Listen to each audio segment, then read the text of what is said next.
माझ्याबरोबर अद्वैत सर आहेत. सरांचा मुंबईवरचा अभ्यास विशेष आहे असं आपल्याला म्हणावं लागेल. सर काय सांगाल एकंदरीतच आत्ताचं सगळंच मुंबईमध्ये सुरू असलेलं पॉलिटिक्स, हॉटेल पॉलिटिक्स आणि त्या सगळ्यामुळे आता कुठेतरी नगरसेवक नेमका महापौर नेमके कोणाचे होणार हा जो काही प्रश्न आहे, या प्रश्नाचं उत्तर आता तरी सुटेल कोण असं वाटतंय का? सुटेल, कारण आता 22 तारखेला महापौर पद कुणासाठी आरक्षित वगैरे ती सोडत आहे आणि त्याच्यामुळं मध्ये मीडियाला पण थोडंसं लागतं एकदम गॅप. त्यामुळं ते खाद्यपुरवण्याचं काम शिंदेंनी केलं. मुंबईबद्दल बोलायचं तर मुंबईमध्ये साधारणतः भाजपला हा अंदाज होता की एकनाथ शिंदेंना बरोबर घेतल्याशिवाय आपण ठाकरेंना हटवू शकत नाही. त्यामुळं एकनाथ शिंदे हे की फॅक्टर ठरणार हे माहीत होतं. आणि पण या नादामध्ये मुंबई ही काढून घेतली आणि त्यांना फक्त एक ठाणे किंवा कल्याण डोंबिवली, म्हणजे एका वाक्यात सांगायचं तर ठाणे आणि कल्याण डोंबिवलीचा आवळा देऊन भाजपने मुंबई आणि MMRचा कोहळा काढून घेतला. त्यामुळे शिंदेची अडचण जी झाली ती MMRमध्ये, कारण शिंदे हे नगर विकास मंत्री आहेत आणि सगळी इकॉनॉमिक डेव्हलपमेंट जी आहे ते MMRमध्ये होणार आहे.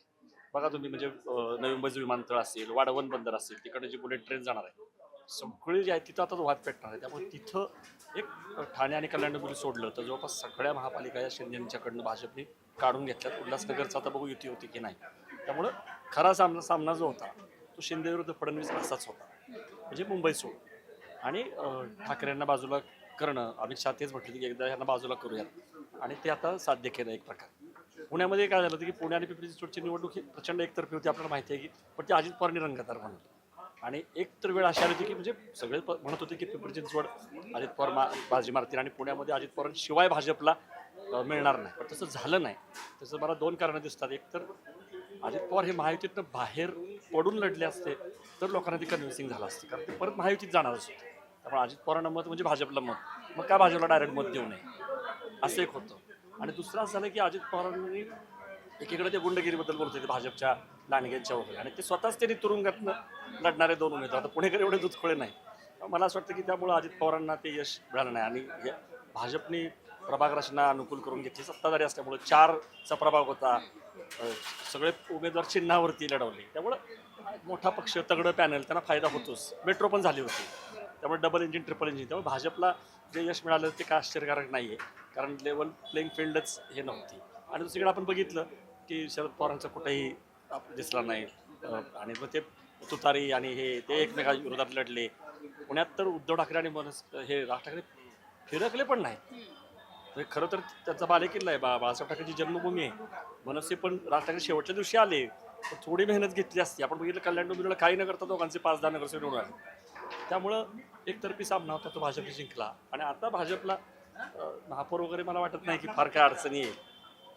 मुंबईमध्ये मात्र इंटरेस्टिंग आहे की महापौर, कारण तिथं जे आरक्षण पडणार आहे ते कुणाचं पडणार आहे काय. पण मला असं वाटतं की भाजपचेच महापौर होते. हे जे इमोशनल चाललेलं आहे की बाळासाहेब ठाकरेंचं शताब्दी वर्ष आहे, 100व्या वर्षी शिवसेनेचा महापौर वगैरे, हे इमोशनल आहे हे. पण तसं काही होईल असं वाटत नाही. भाजप आता ही संधी सोडणार नाही. आणि 25 वर्ष भाजप जेव्हा सत्तेमध्ये होतं तेव्हा त्यांनी काहीच पदं घेतली नव्हती. त्यामुळे ते पण आता महापौर, स्थायी समिती वगैरे अशी पदं काही देणार नाहीत शिंदेंना. त्यामुळे शिंदेंना उपमहापौर, शिक्षण समिती, सुधार समिती वगैरे ह्याच्यावरतीच समाधान मानणार आहे. आता तिसरा अंक सुरू होईल झेडपीचा, तो आपण बघूयात. आता मजा ती आहे आता, कारण झेडपीमध्ये आता कशा पद्धतीनं या 2 नगरपालिका आणि महापालिका झाल्यानंतर या तिघांमध्ये सामना रंगतो, तो मला वाटतं धन्यवाद सर. सरांचं विश्लेषण म्हणजे अगदी त्यांचा आत्तापर्यंतचा अभ्यास त्यांचा या सगळ्यामधून समोर येतो.